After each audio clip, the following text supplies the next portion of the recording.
Shalom, umat berkemenangannya Tuhan, jemaat GB Victory yang dikasihi Tuhan. Kita jumpa pagi ini ada di dalam Victorious Devotion, tempat dimana kita bersama-sama bersaat teduh dan meraih kemenangan bersama dengan Tuhan. Kita akan bersaat teduh pagi ini. Sebelumnya kita mau satu di dalam doa. Kami bersyukur Tuhan, Kau Allah yang mengasihi kami, memenuhi kami dengan cinta kasih yang luar biasa. Penyertaan-Mu sempurna dalam hidup kami. Pagi ini kami mau bersaat teduh, kami mau merenungkan kebenaran firman yang menuntun kami, membawa kami dari kemenangan pada kemenangan bersama dengan Kristus Tuhan. Pimpin dan sertai kami, Roh Kudus berikan kami pengertian demi pengertian yang berasal daripada Tuhan. Dalam nama Yesus kami berdoa seraya mengucap syukur. Haleluya. Amin. Bapak Ibu yang kekasih di dalam Tuhan, adik-adik youth dan teens yang saya kasihi, kita ada dalam Victorious Devotion di bulan Maret dengan tema yang tentunya baru. Apa temanya? Growing in the Word of Christ. Kita mau bertumbuh di dalam firman-Nya Kristus. Bapak Ibu yang kekasih, di 2025 seperti kita tahu, kita ada dalam satu tema besar, Increase in Christ. Mari kita merenungkan satu kebenaran firman pagi ini. Di bulan Maret kita mau belajar firman-Nya menguduskan hidup. Nats dari Yohanes 17 ayat yang ke-17 saya bacakan. Kuduskanlah mereka dalam kebenaran. Firman-Mu adalah kebenaran. Bapak Ibu yang kekasih di dalam Tuhan, dalam doa Yesus untuk murid-muridnya ini, di dalam Yohanes pasal yang ke-17, Ia meminta kepada Bapa di surga agar mereka dikuduskan. Agar mereka dikuduskan di dalam firman, di dalam kebenaran. Kebenaran yang adalah firman Tuhan. Kata kuduskan dalam bahasa Yunani hagiazo, berarti dipisahkan atau dihususkan bagi tujuan yang ilahi. Sekali lagi, kata dasarnya dari bahasa Yunani adalah hagiazo, yang berarti dipisahkan atau dihususkan untuk tujuan yang ilahi. Demikian juga kita ini menunjukkan bagi kehidupan kita bahwa firman Tuhan memiliki kuasa, memiliki power dalam kehidupan kita untuk mengubah kehidupan kita. Oleh sebab itu, judul renungan kita pagi ini dalam devotion kita, kebenaran-Mu atau firman-Nya mengubahkan atau menguduskan hidup. Firman-Nya menguduskan hidup. Bapak Ibu yang kekasih di dalam Tuhan, saya katakan kembali bahwa firman Tuhan memiliki kuasa untuk mengubah hidup kita, menguduskan hidup kita, menuju sesuatu yang berkenan kepada Tuhan. Itulah kekudusan. Menjauhkan kita dari dunia, dari apa yang diingini dunia dengan segala keberadaan dan menuju kepada kebinasaannya. Tetapi firman Tuhan mengubah kita, menguduskan kita pada kebenaran Allah dan menuju kepada kesempurnaan di dalam kasih dan setia Tuhan. Ini relate sekali dengan satu judul di bulan Maret kita mau bertumbuh, ya, Growing in the Word of Christ.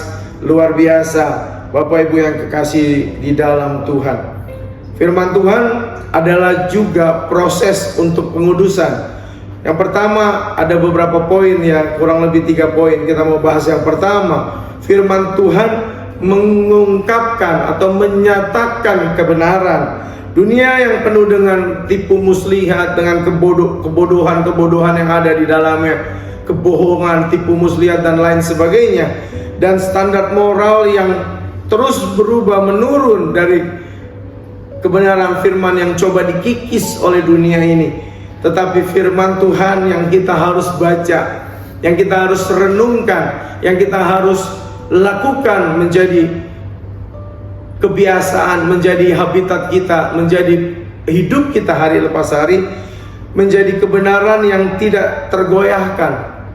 Seperti dalam Mazmur pasal yang ke-119 ayat yang ke-60. Ketika kita membaca, kita merenungkan firman, kita mentaatinya, maka kita semakin memahami apa yang benar di mata Tuhan. Oleh sebab itu kita harus hidup, kita harus benar-benar jalani kehidupan kita ini hari lepas hari dengan apa? dengan kita membaca firman Tuhan, dengan kita merenungkan kebenaran firman, dengan kita melakukan kebenaran firman. Sehingga judul kita pada pagi ini yang berkata bahwa firman yang menguduskan hidup itu terjadi di dalam kehidupan kita. Bukan sekedar kita tahu ada firman, tapi kita tahu, kita baca, kita renungkan, dan kita lakukan. Sehingga firman-Nya menguduskan hidup saya, firman-Nya menguduskan hidup Bapak Ibu, menguduskan hidup adik-adik youth dan teens yang kekasih di dalam Tuhan. Poin yang kedua adalah firman-Nya membersihkan hidup kita. Di dalam Efesus pasal yang kelima ayat yang ke-26, Paulus berbicara tentang pembasuhan dengan air, yaitu firman yang menyucikan gereja. Firman Tuhan bekerja seperti air yang membersihkan hati dan pikiran kita dari segala hal yang tidak berkenan kepadanya. Haleluya. Dengan kita membaca firman, kita merenungkan firman, kita mengisi hari-hari kita dengan merenungkan kebenaran firman. Firman itu akan menyucikan kita, akan membersihkan kita dari hal-hal, dari pikiran-pikiran yang tidak berkenan di hadapan Allah. Apa sih pikiran-pikiran yang tidak berkenan? Pikiran-pikiran yang mungkin cabul, pikiran-pikiran yang negatif, pikiran-pikiran yang rendah diri, pikiran-pikiran yang penuh dengan kekhawatiran, pikiran-pikiran yang tidak mengandalkan Tuhan, mau melakukan segala sesuatu takut, mau melakukan segala sesuatu takut gagal, mau melakukan segala sesuatu dengan kekuatan sendiri. Itu yang tidak berkenan di hadapan Tuhan. Tapi tatkala kita membaca firman, ada firman yang berbicara bahwa andalkan Tuhan. Diberkati orang yang mengandalkan Tuhan, yang menaruh harapnya kepada Tuhan. Wow, kita mengerti dan kita melakukan itu. Kita merubah sikap, kita merubah pola pikir. Kita tidak lagi mengandalkan kekuatan kita. Kenapa? Karena ada firman yang berkata, terkutuklah orang yang mengandalkan kekuatan diri sendiri, bahkan orang lain mungkin.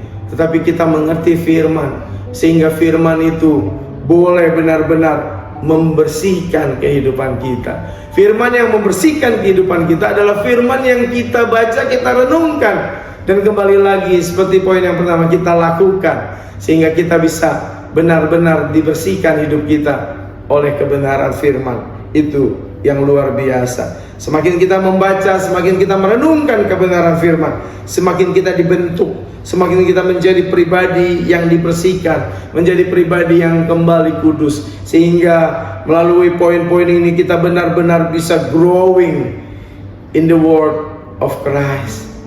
Kita benar-benar bisa bertumbuh ya di dalam firman-Nya Kristus. Poin yang ketiga, perenungan kita pagi ini bicara tentang firman-Nya mengubahkan karakter. Oh, ternyata firman itu dapat mengubah karakter kita. Kita nggak lagi berkonsep, berkarakter, bertingkah laku kehidupan kita dari apa yang kita pahami saja, tetapi dari firman yang kita baca, kita renungkan. Dalam 2 Timotius pasal yang ketiga ayat yang 16 dan 17 dikatakan bahwa firman Tuhan berguna. Ini firman Tuhan yang sering kali kita dengar. Berguna untuk apa? Untuk mengajar, untuk menyatakan kesalahan, untuk memperbaiki kelakuan, dan mendidik di dalam kebenaran. Ini berarti firman tidak hanya memberi kita pengetahuan, knowledge, sekedar tahu saja, tetapi firman mengkoreksi kita. Luar biasa. Dan tatkala kita mau memperbaiki kelakuan kita, kita akan dididik di dalam kebenarannya, sehingga kita menjadi pribadi yang dapat berubah karakternya, menyelaraskan diri dan selaras dengan karakter Kristus itu sendiri yang adalah Tuhan, teladan dalam hidup kita. Luar biasa, kita boleh diubah karena kita mengerti dan mau diubahkan, dikoreksi oleh kebenaran firman. Bagaimana hidup di dalam kekudusan melalui firman? Yang pertama, membaca dan merenungkan firman. Tiap hari ada devotion. Ayo, kalau sekolah minggu ada berani bergerak, menghafal 1 ayat 1 hari. Kenapa kita nggak tanam dalam diri kita berani berdevotion setiap pagi? Wah, luar biasa. 1 minggu 5 kali tidak bolong. Luar biasa. Yang kedua, mentaati firman, setia. Sebagaimana Yakobus 1 ayat 22 katakan, Kekudusan bukan hanya tentang mengetahui firman, tetapi kekudusan adalah melakukan kebenaran firman. Kita harus menjadi pelaku kebenaran firman. Yang ketiga, membiarkan firman mengkoreksi kehidupan kita. Ibrani 4 ayat yang ke-12. Mari melalui renungan kita 3 poin ini, kita mau melakukan kebenaran firman. Kita satu dalam doa. Kami bersyukur Tuhan untuk renungan yang boleh menguatkan kami dan menyelaraskan diri akan kebenaran firman. Tuntun dan sertai kami. Dalam nama Yesus kami berdoa, mengucap syukur. Haleluya. Amin. Sampai jumpa dalam Victorious Devotion selanjutnya. Shalom.